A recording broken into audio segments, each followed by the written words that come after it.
Bonjour à tous et bienvenue. J'espère que vous m'entendez bien. Ce soir, c'est le cours pratique du module 1. Bien sûr, il est différent à chaque fois. Je suis désolée, je suis obligée de couper vos micros et vos caméras, sinon je ne vais pas pouvoir commencer. Il suffit de voilà, je vous remercie. Il suffit de cliquer sur l'onglet micro parce qu'en fait, il y a une résonance et après je peux plus parler. Surtout quand, je suis en représentation comme ça, dans les ateliers, dans les soirées. Je vais canaliser ce qui doit être dit, ce que l'on doit partager dans l'instant. Les informations, vont me traverser et je ne peux pas vous les transmettre si je suis happée ailleurs, tout simplement parce que je suis sensible aux perturbations. Peut-être des problématiques qui ne sont pas encore réglées, effectivement. Mais c'est aussi le thème de cette soirée, d'être happé par certaines perturbations, d'être happé par notre environnement qui vient empiéter sur nous. Tout simplement parce qu'on est perméable à l'environnement, aux informations autour. C'est un peu comme si notre univers intérieur se mélangeait avec tous les univers de chacun. Et si on est aussi perméable, c'est parce qu'il y a un vide à l'intérieur de soi. Ce vide a créé une perméabilité. À la fois, nous avons besoin de nous sentir exister, et donc naturellement, comme l'univers n'aime pas le vide, on va se remplir de ce qu'il y a à l'extérieur et devenir des éponges, et du coup de se destituer de notre intérieur. Mais il y a aussi l'effet caisse de résonance. On est vide et naturellement, quelque chose d'autre va prendre place. Le roi, la reine, ne trône pas dans son royaume à l'intérieur de soi. Il est très difficile d'être présent à soi quand on ressent ce vide. Et pourquoi est-ce que nous ressentons ce vide? Eh bien, c'est ce que nous allons voir ce soir au travers de cette thématique qu'est la solitude. Nous allons venir dérouler le sujet. Bienvenue à tous en tout cas. Je me fais un plaisir de vous retrouver pour ce module 1, le cours pratique du module 1. Je profite de cette session qui est offerte à tous de proposer de différentes thématiques à chaque fois. À la fois, nous allons voir ce qu'est la psychoénergie.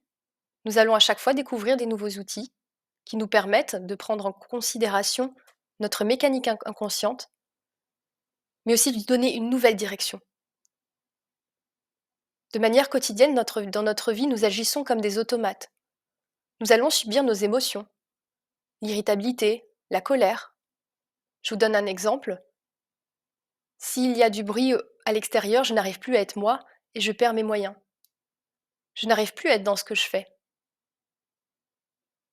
Nous allons peut-être compulsivement scroller, compulsivement travailler, compulsivement manger, parce que ce vide intérieur nous pousse à ça.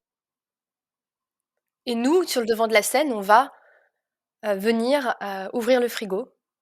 On va, subir quelque part comme un automate ces mécanismes inconscients qui sont là en réalité pour pallier ou nous protéger à une blessure qui est fondamentale. Il y a tout un tas de systèmes qui est mis en place, en coulisses de nous-mêmes. Imaginez sur le devant de la scène, il y a ce que vous êtes, le pantin. Puis il y a un rideau et en fait en coulisses, il y a tout un tas de machinerie, de mécanique pour faire articuler le pantin. Mais le pantin, lui, il est conscient. Il aimerait vivre sa vie. Il aimerait, être libre de créer sa réalité comme il le voudrait, de se ressentir en soi beaucoup plus épanoui, beaucoup plus vivant. Peut-être qu'il veut donner une nouvelle direction, un nouveau sens à son incarnation, mais malheureusement, bah, il est un pantin. Et c'est pourquoi il est intéressant d'aller voir cette mécanique en coulisses, d'aller voir tous ces rouages. Et c'est ce que propose la psychoénergie. Pour le cours pratique du module 1, nous allons découvrir ce qu'est la psychoénergie, comprendre comment fonctionne l'inconscient. Très brièvement, nous allons survoler la physique quantique, la bioénergie, la neuroscience, l'épigénétique, pour comprendre comment on peut changer. Parce que oui, c'est possible de changer.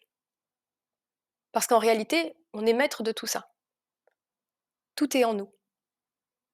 Il est vrai qu'on n'est pas maître de nos premières blessures. Un enfant, est-ce que concrètement, il a le pouvoir d'éviter certaines blessures? Est-ce qu'il a le recul, la maturité? Pas forcément. C'est-à-dire qu'enfant, prenons l'exemple de cette thématique de ce soir, nous allons vivre des blessures en lien avec la solitude. Ce qui s'est passé enfant, c'est qu'il y a eu certainement un manque de considération de notre espace intérieur. Et c'est ça que nous allons voir ce soir. Je vous en parle d'un point de vue théorique, mais nous allons le voir aussi d'un point de vue pratique, au travers de certains outils. Qu'est-ce qui s'est passé? Eh bien, nous sommes chacun dans un univers qui est régi par une matrice. On a chacun notre propre matrice, d'un point de vue plus subtil. C'est comme un réceptacle, un point de connexion qui va permettre à notre âme de s'incarner dans notre réalité et de vivre une expérience 3D dans la matière. Oui, on a l'air d'être seul dans notre réalité. Et chacun vit sa réalité de cette manière-là, et on se voit, on se croise. Mais nos univers sont interconnectés. Ce qui se passe en tant qu'enfant, c'est que notre réalité n'a pas pu être partagée comme elle le devrait avec nos congénères. Et notre tout premier congénère, c'est notre mère. Il s'est passé plusieurs choses. Soit notre mère était déconnectée d'elle. Elle n'avait pas réellement conscience d'elle-même, de ses émotions, elle était plutôt comme robotisée, dans un schéma automatique, mécanique. Soit il y a eu des conflits avec le lien de la mère à l'enfant, peut-être qu'elle avait des peurs, peut-être que le lien maternel ne s'est pas créé tout de suite. Soit le contexte familial ne permettait pas un épanouissement de notre mère et donc de son rôle de mère. Il y a tout un tas de raisons qui font que la fusion de la mère à l'enfant ne s'est pas fait correctement. En réalité, notre mère, en fusionnant avec nous, elle va venir nourrir notre matrice. Elle va venir nourrir notre réalité. Ce qui fait qu'on se sent exister. Parce que le nourrisson, intra-utérin, et une fois qu'il est né, jusqu'à l'âge de 2-3 ans environ, la petite enfance, il n'a pas le pouvoir et la faculté de s'observer lui-même, il se sent exister au travers de sa mère et un petit peu au travers du cercle proche familial. Mais principalement, intra-utérin et durant l'enfance, c'est la mère, c'est le lien à maman qui fait qu'on se sent exister. Et si on ne se sent pas exister parce que notre mère est psychiquement et émotionnellement indisponible durant la petite enfance, eh bien c'est comme si notre réalité n'existait pas. Ça va créer un vide à l'intérieur de soi. Ainsi, nous, adultes, on va avoir du mal à s'observer soi-même. C'est-à-dire que quand on fait quelque chose, on va avoir du mal à le faire pour soi. Ou alors on va le faire pour soi, mais dans un sens de quête, de but, de recherche de satisfaction. Mais il va être très difficile de se combler et de se contenter soi-même. Tout simplement parce qu'on ne se sent pas exister au travers de soi. Peut-être avez-vous fait des spectacles quand vous étiez enfant, à l'école. Et je ne sais pas si vous avez le souvenir, lorsque vous faisiez un spectacle, c'était de rechercher votre famille et vos parents dans le public. Et peut-être que vous aviez la chance qu'ils soient là. Pour d'autres parents, bah, ils avaient beaucoup de choses à faire, d'autres enfants à s'occuper, ils travaillaient, je ne sais pas. Pour certains, ils ne croisaient pas le regard de leurs parents. Ils n'ont pas pu voir un retour de ce qu'ils étaient en train de faire. Ils étaient tout fiers là avec leur costume, ils étaient en train de jouer leur rôle peut-être, qu'ils avaient préparé toute l'année, et il y avait personne pour leur renvoyer ce qu'ils étaient. Les autres adultes, ça a peu d'importance, ça ne comptait pas encore. Parce que après la petite enfance et la matrice intra-utérine, il y a une autre matrice un peu plus grande, qui est la matrice familiale, où il va y avoir les proches. Et notre monde, notre réalité, c'est les proches, et on existe au travers de leurs yeux. Le reste, ça a moins d'importance. Donc ce qui se passe, c'est que si à ce spectacle, on n'avait pas le retour de cette famille, et ce n'est qu'un exemple, hein, eh bien d'un coup, ça n'avait pas de sens ce qu'on était en train de faire. On peut voir l'enfant qui s'éteint et qui a du mal à être content de ce qu'il fait parce qu'il n'a pas le regard et le retour. Il n'est pas en train de partager ce qu'il aime, ce qu'il fait, sa fierté avec quelqu'un et donc sa réalité à lui n'est pas nourrie. Je vous dis cet exemple parce que tous, plus ou moins, nous avons fait de représentations quand nous étions enfants et juste se remémorer la fois où vous recherchiez ce regard, pour vous souvenir que: «Ah oui, c'est vrai, j'avais besoin d'exister pour avoir le retour de quelqu'un» et peut-être que dans votre souvenir, il y avait personne et il y avait la déception.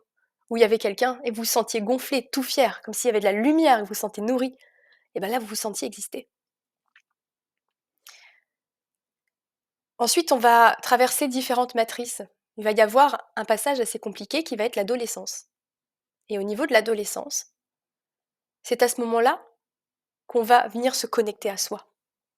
Et c'est à ce moment-là qu'on a intérêt d'avoir des ingrédients solides, parce que c'est pas facile d'être soi dans la société telle qu'elle est aujourd'hui, avec toutes ses contraintes, toutes ses exigences, tout son besoin de conformité.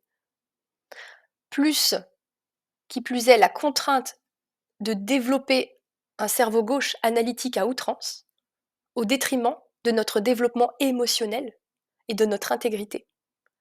On ne nous apprend pas dans la société actuelle, dans le mode éducatif, à nous connecter à soi, à penser par soi, à laisser exprimer sa créativité.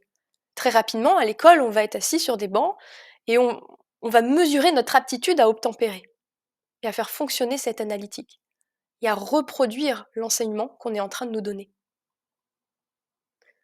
Donc déjà, on part un peu lésé. Mais imaginez que nos passages successifs dans nos matrices, à la fois intra-utérines, notre mère n'a pas pu être consciente de la grossesse parce qu'elle a une grossesse compliquée, elle avait peur de nous perdre, peut-être des conflits avec le père, elle se sentait pas soutenue. Puis, durant la petite enfance, ou peut-être que la mère est allée travailler très vite, peut-être qu'elle n'était pas psychiquement, émotionnellement là, peut-être qu'on n'avait pas l'attention de la famille parce que famille nombreuse, ou parce que tout simplement la famille travaillait, ou parce qu'ils n'avaient pas vraiment conscience de ce que l'on était à ce moment-là, ou peut-être, pour beaucoup c'est ça, nous avons l'impression de ne pas correspondre à ce que notre famille voudrait. Nous nous sentons décevants. En réalité, notre famille a des attentes pour nous dans le but qu'on soit un adulte autonome. Mais parfois, on va être un fardeau pour notre famille et on peut le sentir. Une bouche de plus à nourrir, ça nous prend du temps et on doit se faire très petit, ne pas prendre de place. Il y a plein de raisons pour différentes personnes. Que nos fondations au travers de toutes ces matrices d'existence ne soient pas solides. Donc arrivé à l'adolescence, il nous manque des briques dans nos fondations. Notre maison, elle prend l'air. On doit se construire ça même, se sentir soi en soi, chez soi. Et les fondations, là, les premières, les soubassements, intra-utérins, il n'y a pas eu lien avec la maman. Elle était distante, elle avait du mal à conscientiser sa grossesse, à être près de mon là. Durant la petite enfance, bah, peut-être qu'elle a repris le travail, elle n'était pas psychiquement là, peut-être qu'elle était fatiguée. Puis notre famille, bah, peut-être qu'on était issus d'une famille nombreuse et on n'a pas eu l'attention nécessaire. Un enfant, il est comme un joyau, il doit se sentir comme un écrin et c'est très narcissique un enfant. Se sentir rayonner et exister, presque avoir toute l'attention sur lui. Et ainsi, on n'a pas eu toute cette nourriture-là, toutes ces fondations, tout ce ciment, ce qui fait qu'arrivé à l'adolescence, au moment où on doit devenir adulte, eh ben, on n'existe pas pour ce qu'on est. Donc être pleinement soi, ça va être très compliqué parce que être pleinement soi, ça voudrait dire de se détacher des attentes des autres. Ça veut dire de prendre le risque de ne pas correspondre à ce que veulent les autres, de pleinement se nourrir de son propre amour, de pleinement être fier de son propre spectacle. Je vous partage une histoire personnelle qui va vous parler, toujours avec les spectacles. Un jour, j'ai réalisé mon rêve et j'ai réussi à travailler en fauconnerie. Et là, j'étais avec mon premier spectacle, mais le rêve de ma vie. J'étais dans une belle robe médiévale et je donnais une représentation dans un casino à Évian, avec toute la troupe. Et là, j'étais trop fière, sauf que la soirée, elle était réservée aux membres VIP de ce casino. Et ainsi, il y avait ni mes amis, ni ma famille, ni mon chéri de l'époque qui était là. J'étais toute seule et il y avait les photos qui étaient interdites puisque ça appartenait au casino. Nous, on n'avait pas le droit d'avoir nos propres photos. Donc j'étais avec des magnifiques oiseaux dans une très belle robe en plein spectacle. Oui, je sais, c'est très narcissique, c'est très égo, tout ça, mais c'est le rêve de l'enfant et il y avait besoin de le reconnaître. Et tout ce rêve auquel j'avais accédé n'avait aucun sens. Je n'ai pas du tout profité d'avoir un pigargue à tête blanche sur le bras, d'être dans une magnifique robe, comme j'aurais voulu, en train de travailler. J'en ai pas du tout profité parce qu'il n'y avait personne pour me regarder. Si, il y avait les autres, mais ça n'avait pas d'importance. Comme l'enfant, vous voyez, l'enfant, lui, il voulait sa famille, ses proches. J'étais juste en représentation, c'est tout, pour les autres. Je ne brillais pas au regard de quelqu'un. Et parce que je ne brillais pas au regard de quelqu'un, je n'ai pas du tout profité de ce rêve. Et c'est pareil quand on va réaliser ses projets. On va être dans une attente de but, de perfection, d'objectifs à atteindre, mais on va jamais profiter de ce que l'on fait. On va avoir du mal à être pleinement présent, profiter de l'instant. C'est comme si on était assis sur un brasier, comme si on avait des charbons ardents aux fesses et qu'on était dans une urgence permanente et on court après je ne sais quoi. En réalité, si on remonte la corde, là jusqu'à l'origine du problème, on court après ce besoin d'existence. Comme si l'endroit où on était, comme on était à ce moment-là, ce qu'on était en train de faire ou ne pas faire à ce moment-là, n'était pas la parfaite place où l'on devait être. Tout simplement parce qu'il y a un vide intérieur, un vide d'existence. Et c'est là que rentre en compte la solitude. Tout simplement parce que notre univers intérieur n'a peut-être pas suffisamment été partagé avec nos congénères et nos proches. Et ainsi, pour vous parler de mécanique inconsciente, sur le devant de la scène, aujourd'hui, on ne peut pas se dire ah non, je déteste être seul. On est très peu à se dire ah non, moi, il faut surtout pas que je sois seul. On est très peu à se rendre compte de ça. Parce qu'on peut aimer la solitude. Par exemple, moi, j'aime la solitude, j'aime être seule. Je me sens plus moi-même quand je suis seule. Parce que d'être avec les autres, c'est difficile. Vous savez, le phénomène de portail, là. Où du coup, quand on a ce vide, ben, on devient un peu un portail aux énergies et on a du mal à se sentir soi en soi. Mais en réalité, cette solitude, je l'ai longtemps fuie. Donc il y avait une contradiction d'à la fois d'aimer être seul pour pouvoir enfin respirer et être soi, mais à la fois de ressentir un vide immense intérieur et d'essayer de rechercher l'attention ou l'amour des autres, et essayer d'absolument satisfaire les autres, parce qu'il y avait ce besoin intérieur. Et il y en a qui vont reconnaître, ah non, moi je déteste être seule, je ne supporte pas d'être seule chez moi. Mais en réalité, on est très, très, très nombreux à avoir cette blessure de solitude. Parce que, enfants, adolescents, dans notre développement, de par le fonctionnement de la société, de par le fonctionnement de l'éducation, et de par la, la- les données avec l'amour inconditionnel que l'on se porte, notre fonctionnement n'est pas optimum. Même si nos parents nous ont aimés plus que tout, ils sont eux aussi tributaires de leurs propres filtres, de leurs propres blessures. Et ils ne sont pas un plein portail d'amour inconditionnel. Et ainsi, tous, plus ou moins, nous partons boiteux avec ce sentiment d'existence, cette complétude. À ce stade, est-ce qu'il y en a qui ont des questions? Vous pouvez ouvrir votre micro si vous le désirez ou écrire dans la fenêtre chat. Au cours de cette soirée, qui va durer 1 heure environ, nous allons voir différents aspects théoriques de la blessure, mais nous allons voir aussi différents outils pour aller concrètement voir en soi, pour être concrètement accompagné, parce que c'est un moment avec vous-même. Ok, donc maintenant nous allons rencontrer cette blessure, nous allons rencontrer cette solitude. On va utiliser différents outils, et un des premiers outils que nous allons prendre, ce sont les soins holographiques. Tous ces outils-là, je les enseigne au cours de la formation de psychoénergie, qui est une formation complète pour à la fois ceux qui veulent être professionnels ou juste un travail sur soi, avec différents outils pour soi, ou juste pratiquer comme ça, pour soi et pour les autres. Il y a nombreux outils d'analyse et aussi de nombreux outils pour intervenir dans les différentes problématiques que nous allons mettre en lumière. Et ce soir, nous allons voir les soins holographiques. Pourquoi les soins holographiques? Eh bien tout simplement parce que aller en soi, ça peut être difficile. On conscientise beaucoup plus facilement, pour certains oui, mais pour la majorité non. On conscientise beaucoup plus facilement ce que l'on voit autour de soi.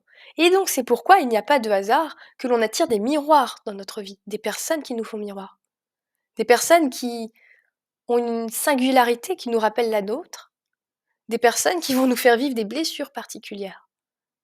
Parce qu'il est très dur d'aller en nous-mêmes venir conscientiser ces parts d'ombre, ces blessures. Les soins holographiques vont permettre de donner forme à une part de vous sur le plan éthérique. Le plan éthérique qui est un plan semi-matériel. C'est-à-dire qu'il va y avoir une forme, vous allez même pouvoir la toucher et peut-être que cette forme va prendre une apparence précise de vous enfant, parce que c'est ainsi que cette part de vous-même existe à l'intérieur de vous. Et peut-être qu'elle ne prendra pas de forme, juste une masse d'énergie, peut-être qu'elle aura votre apparence d'aujourd'hui, peut-être que même avec vos mains, il sera difficile de la toucher, mais elle sera concrètement là. Cette aptitude de toucher l'éthérique, c'est le clair ressenti. De la même manière que l'on peut toucher un objet matériel, on va toucher un objet semi-matériel. Et cet objet, c'est ni plus ni moins qu'une part de nous qui va prendre forme ici, devant nous. Qui plus est, quand il y a quelqu'un qui est pas bien, qui est déprimé, qui rentre dans la pièce, vous le sentez? Vous sentez la présence de l'autre, vous sentez son énergie, son émotion, vous sentez que l'ambiance est différente. Parce que vous sentez que là, qu'il y a quelqu'un devant vous, au-delà de voir la personne, si vous fermez les yeux, vous sentez qu'il y a une présence devant vous. Eh bien, c'est ce qui va se passer, c'est qu'il y aura une présence devant vous et qui sera vous-même, cette part-là de votre blessure. Au-delà de pouvoir la toucher et de vous dire: «Tiens, il y a quelque chose, oui, je suis là». Vous allez pouvoir sentir cette présence-là et ainsi, il va être beaucoup plus facile d'interagir avec soi parce qu'on l'en va être devant soi. Là, je vais survoler la technique parce que c'est une technique qu'on apprend en plusieurs heures, parce qu'on va aller voir aussi différentes blessures, et cetera, y compris le transgénérationnel avec ce biais-là. Mais là, ce soir, on va juste faire remonter une part de soi, notre part blessée, qui est aussi une part d'ombre, qui porte des zones sombres à l'intérieur de nous. Et même si, en coulisses, on n'est pas sans arrêt en train de dire: «Ah, je me sens seule, oh, je me sens seule», on va peut-être subir cette solitude par tous les mécanismes évoqués précédemment. Les dépendances, la sensation de ne pas pouvoir se connecter à soi, le vide d'existence, le perfectionnisme, la sensation d'être toujours dans une urgence permanente et de courir après je ne sais quoi, du mal à profiter pleinement. On va surtout se rendre compte de ça. Ces mécanismes, ils cachent la pardon, ils cachent la blessure. Et pour la plupart, ici au niveau du diaphragme, on est coupé de ces émotions. Parce que ce vide permanent qui vient nous tirer les tripes là, et nous tordre l'estomac, bah, c'est pas vivable de ressentir ça tout le temps. Alors on s'est habitué à ce sentiment, ces émotions. On s'y est anesthésié. De temps en temps, notre blessure, elle est tellement bien touchée par quelqu'un ou par quelque chose ou par une situation qui nous fait sentir ce vide, que ça remonte à la surface et là, on peut le ressentir, c'est sur le devant de la scène.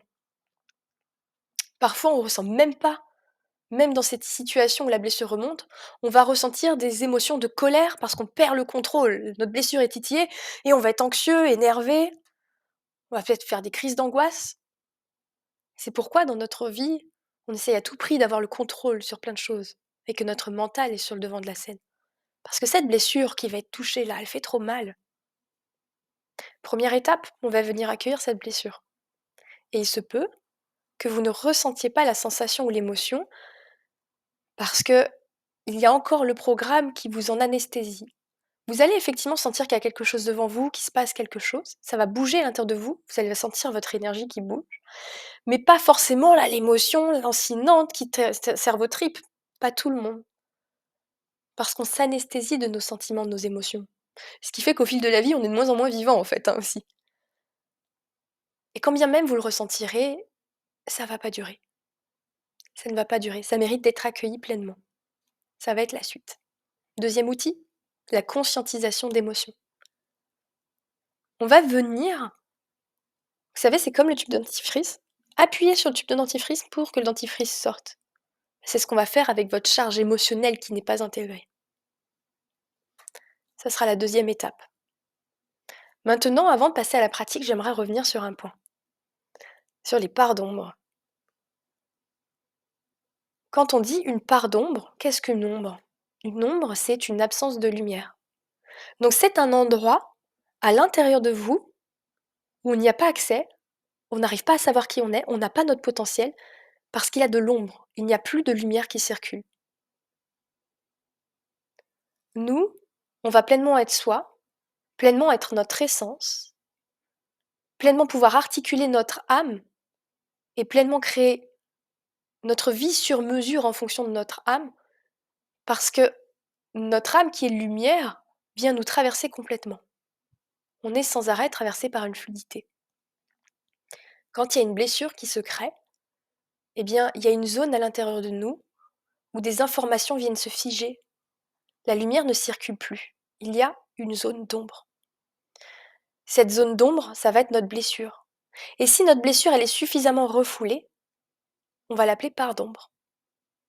Ça ne veut pas dire que parce qu'elle est refoulée, elle ne nous embête pas. Vous avez vu tous les mécanismes qu'il y a sur le devant de la scène. Donc, pour être vivant, cela mérite et de se libérer de ces mécanismes, de pleinement accueillir notre part d'ombre, avant qu'une expérience douloureuse nous soit servie pour que notre part d'ombre remonte sur le devant de la scène. Ne pas attendre un divorce pour qu'on se sente complètement vide, ravagé et qu'on est complètement impuissant face à peut-être l'affection, etc. Ne pas attendre que quelqu'un nous fasse sentir ce vide, ne pas attendre que l'on soit couché avec une maladie pendant 2 mois, qui nous rende totalement impuissants pour travailler, où on peut pas se nourrir parce que, par exemple, on fait que vomir et donc notre dépendance qui nous permettait de fuir notre vide, elle est plus là. On va éviter de vivre une saturation dans notre vie qui va nous permettre de mettre en lumière notre ombre, la fameuse nuit noire de l'âme. En réalité, on en vit plusieurs dans notre vie. Ces fameuses nuits noires de l'âme nous permettent de mettre en lumière l'ombre. Là, on va s'en occuper avant, mais ça demande d'être prêt à accepter ce que porte notre ombre, ce qu'elle peut vibrer, ce qu'elle peut nous faire ressentir. L'anxiété que cela peut générer, les pleurs peut-être. Et ce qui va se passer ce soir va aussi se passer les jours qui suivent. Il va y avoir une intégration aussi. Il peut y avoir des remontées émotionnelles. Et ça sera OK. S'il y a des remontées émotionnelles, je vous inviterai dans ce cas à ni plus ni moins d'accueillir l'ombre qui remonte par le même exercice que l'on va utiliser ce soir. La première étape de cet exercice va être de conscientiser son ombre. C'est pour ça qu'on va la mettre en face de soi. Mais après, il n'y a plus besoin de la mettre en face de soi. Vous allez voir que on va mettre son ombre en face de soi, mais on la ressent. C'est-à-dire que ça va être en face de soi, mais en même temps, on sent en soi. Et ensuite, on va venir juste en se disant: «Ah ouais, je ressens quelque chose». Appuyez sur le tube de dentifrice là, comme je vous y accompagnerai. Donc l'étape qui suit cette soirée, maintenant que cet outil est à votre disposition, vous n'avez plus besoin de faire remonter votre ombre, mais quand vous aurez des remontées émotionnelles, ça veut dire que l'ombre est déjà sur le devant de la scène. Juste accueillir. De la même manière que je vais vous accompagner là tout à l'heure. Alors, pour ce faire, je vous invite à prendre une chaise ou d'avoir une petite place à l'intérieur de vous. Là, j'ai un pouf, par exemple. Pourquoi? Parce que c'est plus facile que si on est devant notre PC ou on a peut-être le téléphone portable comme ça, on est allongé. On va vraiment prendre une position comme si on allait rencontrer quelqu'un. Ça peut paraître un peu barré au prime abord, mais en réalité, ça va être plus efficace si on se donne de la place. Aussi, parce qu'on se donne de la place, qu'est-ce qu'on fait? On est en train de donner de la place à cet enfant qui ne s'est pas senti avoir sa place, son existence, qui n'a pas pu partager sa réalité avec sa famille, avec sa maman. Donc nous, en lui donnant de la place, on est en train de réparer des choses. Cet enfant, il change à l'intérieur de nous. C'est aussi ni plus ni moins ce qui va se passer quand on va pleinement être présent avec notre ombre, pleinement présent avec cette sensation, cette émotion, même si c'est inconfortable. On est en train de nourrir cet enfant, de lui donner de la place, de nourrir sa propre réalité, sa propre existence, afin qu'il se sente exister et substanter juste avec lui-même, afin qu'il se sente réel. Aussi, j'aimerais rajouter quelque chose avant de passer à la pratique. Ce qui nous pousse dans ce vide inexistentiel, ce vide existentiel, pardon, c'est aussi nos doutes. On va énormément se faire douter tout au long de notre vie. On va totalement perdre la foi en soi, en nos capacités. Et un remède au vide existentiel est de croire en soi. De croire en soi, pourquoi? Parce que croire en soi, c'est comme croire au Père Noël, dans le sens le Père Noël va être irréel, alors qu'on croit en lui. À partir de l'instant où on dit: «Le Père Noël, il n'existe pas», il n'existe pas. Si on ne croit pas en soi, on n'existe pas. Je ne crois pas en moi, c'est égal à je n'existe pas. Je n'existe pas, ça nous renvoie à ce vide existentiel. C'est comme si on était mort. C'est pourquoi on va avoir autant de mécanismes de contrôle pour assurer. Parce que si on n'assure pas, on ne croit pas en soi, et si on ne croit pas en soi, ben on n'existe pas. Et ça nous renvoie à ce vide intérieur. Ainsi, les jours qui suivent cette soirée, je vous inviterai à voir à chaque fois que vous ne croyez pas en vous. J'y arriverai pas. Je vous donne un exemple. Moi, avant de redémarrer cette soirée, j'ai été très malade pendant 15 jours. J'ai l'habitude de faire des soirées comme ça. Depuis 2017, j'accompagne des gens. Et j'ai vécu des choses pas très faciles parce que j'ai traversé mes ombres. Je suis allée les rencontrer par moi-même, toute seule comme une grande. Et donc il y a beaucoup de remontées émotionnelles. J'ai profité, d'aller voir mes parts d'ombre. Pourquoi? Parce que j'étais clouée au lit pendant 15 jours avec, ce qui était le covid, ce qui semblait être le covid. Et là, je pouvais plus bouger. Donc je me suis dit: «Bah, tant qu'à faire, autant aller voir cette part d'ombre, autant profiter de cet instant pour aller voir à l'intérieur de moi, parce que j'ai certainement fui mon ombre pour qu'il se passe ça, pour qu'il y ait la maladie». Et ainsi, ça faisait 15 jours que je m'étais presque pas levée, que je n'avais pas été en représentation, que je n'avais pas fait d'énergétique, que je n'avais pas fait de consultation, que je suis faible parce que ça fait 15 jours, je me nourris très peu et d'un coup ce soir, boum, propulsée là, avec toutes ces personnes. J'étais très heureuse de revenir sur le devant de la scène et d'accompagner tout le monde, mais extrêmement excitée. Mais en même temps, eh bien, je ne croyais pas en moi parce que je stressais. Pourquoi je vous évoque cette situation? Eh bien, ce stress que j'ai ressenti avant de commencer l'atelier, c'est parce que je ne croyais pas en moi en coulisses. Je me suis pas dit: «Oh, je crois pas en moi», parce qu'au contraire, sur le devant de la scène, j'ai énormément confiance en ce que je fais, sur le devant de la scène. Mais en coulisses, il y avait: «Oui, mais tu es faible en ce moment. Oui, mais tu n'as pas, pleine maîtrise, de ton énergie, tu as moins d'énergie et tu vas être fatigué et puis ton mental, il a été en bug pendant 15 jours et si tu y arrives pas, tes outils, ils sont pas optimum comme d'habitude parce que tes canaux, ils sont un peu bouchés» et cetera. Et là, ce que j'ai vu, c'est pas cette petite voix. Ça, c'est ce qu'il y avait en coulisses, quand j'ai prêté attention à mon ombre avant de démarrer l'atelier. C'est le stress. Ainsi, vous, dans votre quotidien, vous allez vous rendre compte que vous ne croyez pas en vous dans ces petites occasions où vous stressez, où vous êtes anxieux, où vous êtes en colère parce que vous n'avez pas le contrôle. Peut-être même que vous mettez en colère à quelqu'un parce que vous lui rejetez la faute. Toutes ces surréactions émotionnelles sont ni plus ni moins des occasions pour vous montrer que vous ne croyez pas en vous. À ce moment-là, c'est à ce moment-là que ça méritera d'être accueilli par la conscientisation d'émotions qu'on va faire. Parce qu'il se joue la blessure existentielle à l'intérieur de vous. Et plus vous fonctionnez, vous continuez à être en colère, imaginons moi je suis stressée, j'essaye de contrôler encore plus, de prendre des notes de partout parce que je sais que mon mental va bugger, parce que je suis fatiguée comme tout. Si j'avais fait ça, eh bien je renforce mon vide existentiel et mon fossé.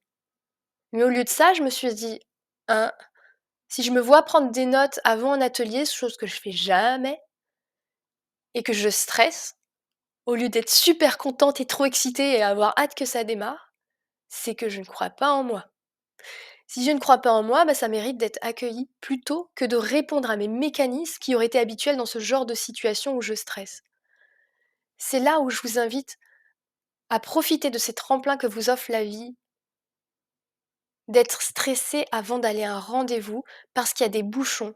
Parce qu'en fait, si vous allez être en retard, eh bien, du coup, c'est un grand manquement, et bien peut-être qu'il y a justement le fait que vous ne croyez pas en vous. Comme si ce que vous n'étiez n'est pas suffisant, et qu'il faut absolument être irréprochable. Toutes ces petites occasions sont des occasions de reconstruire vos fondations et d'être juste présent à ce que vous allez vivre et c'est ce qu'on va faire maintenant. Alors, je vous invite à prendre un pouf, je vais le faire en même temps que vous pour être le plus concrète possible. Un pouf, une chaise, une place, peut-être c'est une place sur le canapé, peut-être que c'est une place à côté de votre lit et plutôt que de me regarder, parce qu'on a juste besoin de m'entendre en fait, vous allez regarder, vous mettre face à cette place libre devant vous. Je vous laisse 30 secondes pour, occuper l'espace et savoir comment vous allez agencer ça.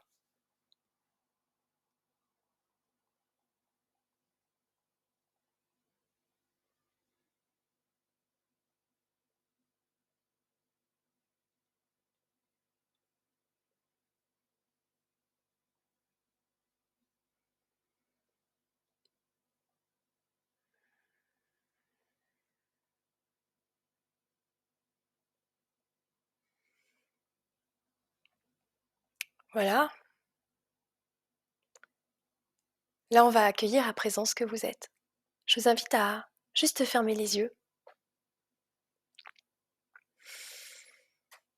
et repenser à cette dernière situation où vous n'avez pas cru en vous,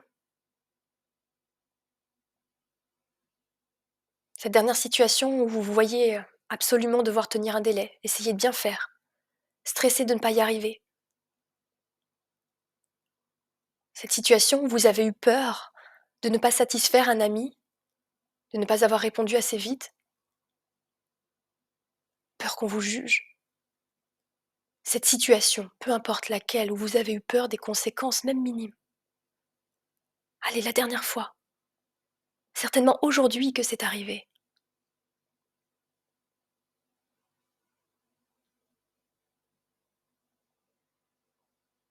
Et vous allez ressentir ce que cette situation fait dans votre corps. Juste être présent à ce corps. Lorsque vous vous replongez dans cette scène, d'il y a quelques heures ou quelques jours environ.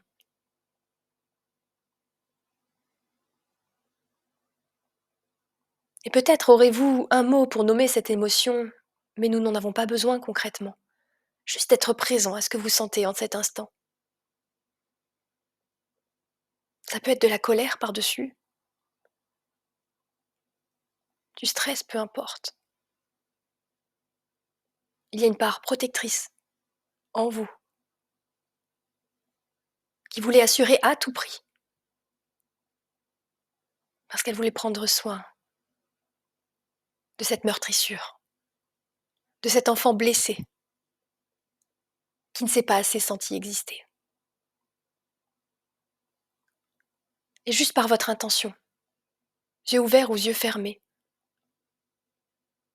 vous allez demander à cet enfant blessé, sans réfléchir, ça se fait automatiquement, parce qu'en coulisses, je montre aussi le chemin, et nous ne sommes pas que matière. Vous allez demander à cet enfant blessé de se mettre devant vous, ou à côté de vous, dans la place qui lui a été faite. Cette personne qui ne se sent pas assez exister, qui ne compte pas assez. Et ressentez cela. Un être va se densifier sur le plan éthérique, va prendre place comme si quelqu'un était arrivé. Et peut-être même que la sensation s'accentue dans votre corps à mesure que cette présence est là. Ressentez cela.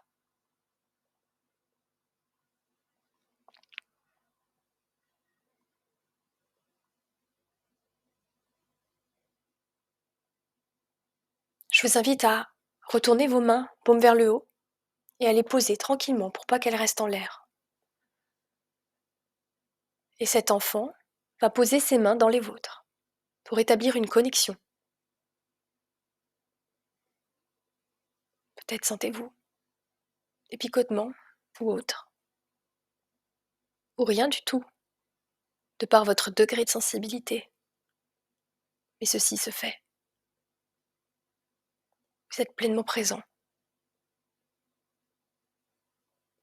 à cet enfant meurtri, votre part d'ombre, qui ressent ceci en chaque instant, en coulisses, chaque seconde de votre vie. Nous allons lui parler. Je te vois.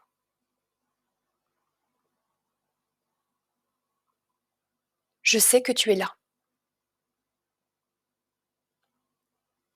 Je sais que tu es moi.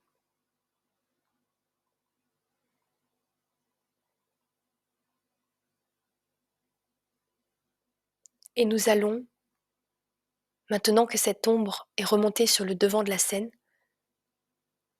fusionner avec cet enfant, comme si nous allons le prendre. Vous pouvez même faire le geste si ça vous aide. Et naturellement, il va se rapprocher pour se mettre contre votre poitrine. Comme quand on est dans une étreinte avec quelqu'un et qu'on a envie de sentir son cœur, de se sentir tellement proche de cet être. Comme si on avait envie d'envelopper l'enfant de nos propres épaules, de notre propre cœur. Vous ressentez peut-être une présence très proche de votre poitrine.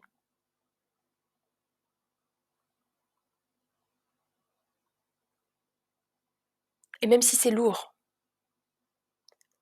même si on ressent du dégoût, même si on a été en colère contre cette part de nous qui nous ralentissait inconsciemment, si vous êtes OK avec ça et que vous êtes prêt, juste lui dire je t'aime.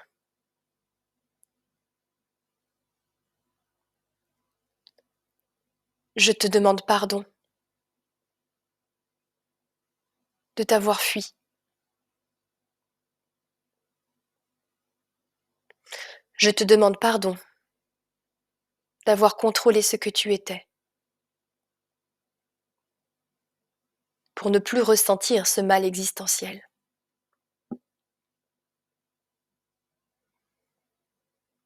Mais à présent, tu es à ta place.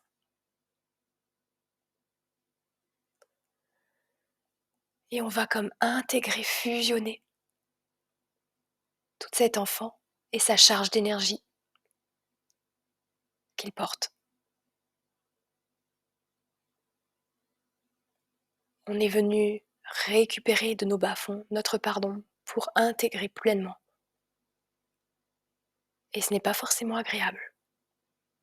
On va à présent rentrer dans la deuxième étape de ce processus et ressentir la charge émotionnelle non intégrée de cet enfant que nous sommes au travers de notre propre corps. Certains ressentent au ventre, d'autres à la poitrine, d'autres à la gorge, d'autres au crâne. Observez un point où cette sensation est particulièrement ressentable. Soyez pleinement présent avec cette sensation. Essayez d'habiter cette sensation, d'habiter votre ventre. Peut-être même observer cette sensation de fuite, d'agitation qui essaye de vous propulser en arrière. Accueillez cela. Continuez d'être pleinement présent avec cette sensation sans vouloir la minimiser. Comme si vous vouliez habiter un peu plus cette sensation. Ce n'est qu'une information.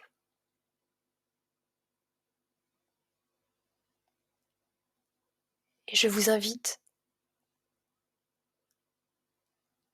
à la laisser circuler. Elle va augmenter ou diminuer ou se déplacer. Restez présent à cela, sans vouloir qu'elle s'arrête. Laissez une intelligence plus grande que vous être à l'œuvre. Nous l'appelons la présence. Observez cette sensation. Et peut-être que cette sensation se fait sentir ailleurs. Une chaleur, un évanouissement, un endroit qui bouge. Suivez le mouvement. Si ça se déplace. C'est la charge émotionnelle qui, sous le feu de votre présence, s'intègre, se désintègre.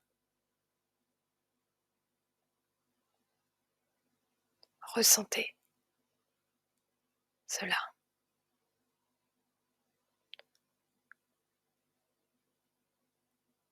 Peut-être sentez-vous des fluides d'énergie qui circulent. Suivez le moindre mouvement, la moindre douleur qui se réveille. C'est comme si nous étions en train de tricoter un pull d'énergie, d'émotion. Des circuits se recréent à l'intérieur de vous. Soyez pleinement présent. Ressentez inconditionnellement.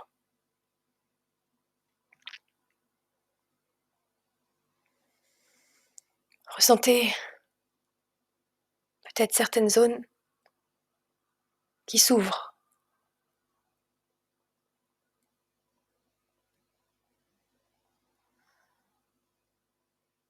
Certains ont les sinus qui se débouchent, d'autres le plexus qui s'ouvre, d'autres c'est encore plus douloureux.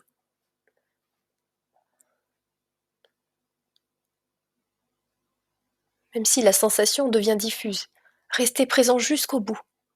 Même si vous ne pouvez pas la localiser, tant qu'il y a du mouvement, continuez. Vous digérez l'information qui est bloquée depuis des dizaines d'années. Ressentez cela.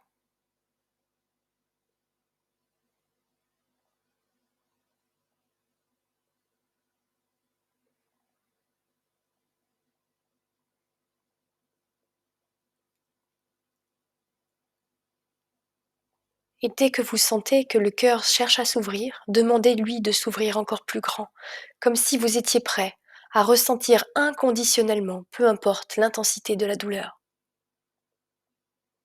Juste par intention.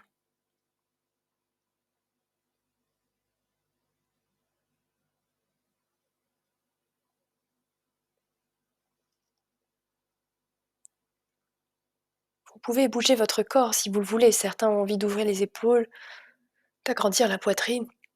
Laissez ce corps rester pleinement présent du moment que le mouvement n'est pas une fuite.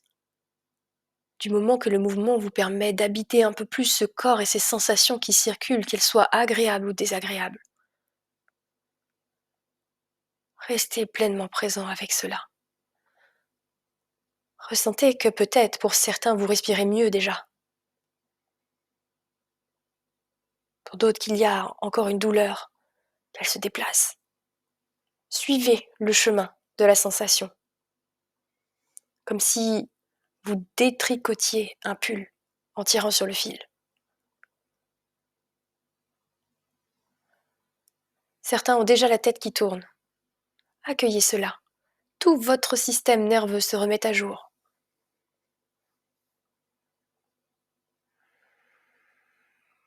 Continuez à être présent.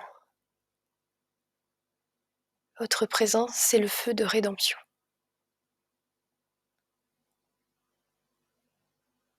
Profitez pleinement de cet instant où vous êtes juste affairé à ça. Si vous partez dans les pensées, revenez à la sensation.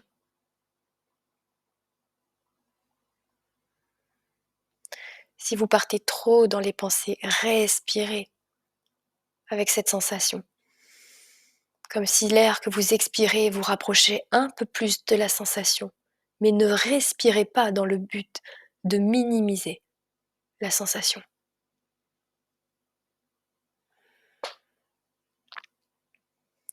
Le but est de ressentir inconditionnellement tout ce qui se passe dans votre corps pour aller au-delà de vos limites qui vous maintiennent dans le mental, la fuite, le contrôle, pour vous permettre d'intégrer votre ombre avant que l'expérience de saturation n'arrive. Ressentez cela. Encore 1 ou 2 minutes à être pleinement présent avec cette sensation, car certains ont besoin de notions de temps. Restez pleinement présent.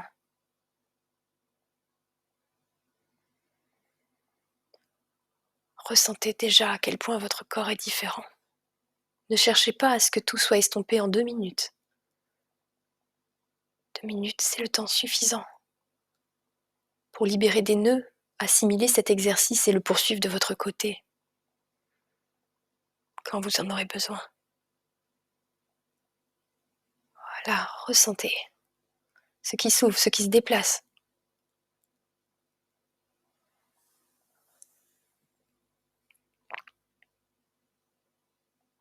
Peut-être sentez-vous un mouvement au niveau de la tête, peut-être que ça tourne, peut-être que ça brûle, peut-être une sensation électrique. C'est comme si tout votre corps reprenait place. Certains ont l'aura qui se recharge, car le nœud qui bouchait cette faculté à se recharger par eux-mêmes n'est plus. Ressentez cela. Vos tuyaux, vos canaux qui recirculent peut-être. Peut-être qu'il y a des remontées physiques acides, des remontées gastriques. Peut-être avez-vous le besoin d'éructer. Certains ont le besoin de pleurer. Certains, c'est beaucoup plus fin, beaucoup plus subtil. Certains ont une espèce d'étau au niveau de la tête. Restez présent avec cet étau ou avec l'énergie qui circule ailleurs. Soyez présent avec la sensation qui se déplace dans le corps, car parfois elle va décongestionner certaines zones. Et vous pourrez revenir en réouvrant les yeux avec ce qui est dans l'instant. Maintenant, vous avez le choix. Pour certains, tout ce qui avait été intégré est intégré. Pour d'autres, les jours qui suivent, vous allez pouvoir être lucide avec ce qui se passe et faire le choix d'accueillir la sensation dans le corps, d'être présent avec cette sensation qui commence peut-être par un énervement ou par un stress ou par une peur, et d'être juste présent avec cette sensation, d'être en retard par exemple. Et ça va se déplacer, ça va prendre des ampleurs, pas forcément, parce qu'il y a tout ça derrière. Plus vous êtes présent avec vos remontées émotionnelles, et plus vous intégrez les charges traumatiques de l'enfant. Ce soir, nous avons vu 2 outils, les soins holographiques, une partie du clair ressenti qui consiste à ressentir avec les mains, et nous avons vu la conscientisation d'émotions. Au cours de cette formation de psychoénergie, comme vous avez dû recevoir le catalogue, il y a à peu près une centaine d'outils, voire plus. C'est pourquoi j'ai fractionné aussi cette formation avec des modules, pour qu'on puisse faire le cours que l'on a envie, ou de faire tout ce que l'on a envie, si vous avez envie de quelque chose de très complet. Je poursuis ce genre de soirée pour vous donner tous les outils aussi bénévoles. Je poursuis aussi des écrits où je donne pas mal d'outils dedans aussi. Et c'est grâce à vous, c'est grâce à ces rencontres, c'est grâce à mes patients aussi, que j'enrichis ma banque de données et j'ai une énorme gratitude pour ce que vous êtes. Pour tous mes patients également, parce que c'est vous, mes maîtres. C'est vraiment vous qui m'enseignez à chaque fois avec le cas nouveau. Moi, je suis un explorateur depuis toujours, mais c'est vous qui venez m'apporter tout sur un plateau, qui me permettez d'apprendre tous les jours. Et c'est grâce à vous que je peux retransmettre à tout le monde aussi.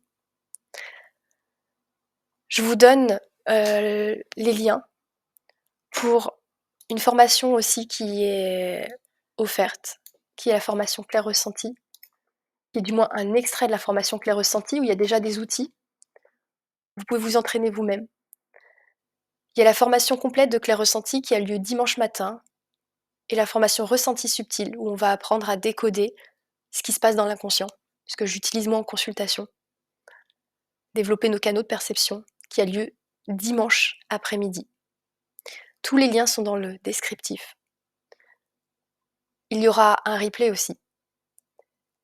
Et la formation complète que mon collègue vient de donner, le lien vers la formation complète, elle démarre en mars, c'est-à-dire le week-end prochain, ou en avril. Le démarrage de cette formation, c'est par le module 2, puis le module 3. Et ce module 2 et 3, il y en a début mars, la semaine prochaine, ou en avril pour ceux qui sont intéressés pour la formation complète. Moi, je vous dis à tout bientôt et je vous remercie infiniment. Et je souhaite aussi de tout mon cœur que vous puissiez garder ces outils-là qui ont été donnés ce soir. Ne minimisez pas ce qui va être fait. Et oui, ça sera désagréable des fois. Et l'ego, il aime pas trop qu'on mette de la présence. Il aime bien stresser, s'énerver sur le conducteur d'en face. Mais ne minimisez pas chaque petite occasion quotidienne de prendre en charge une blessure très, très profonde de l'enfance. Je vous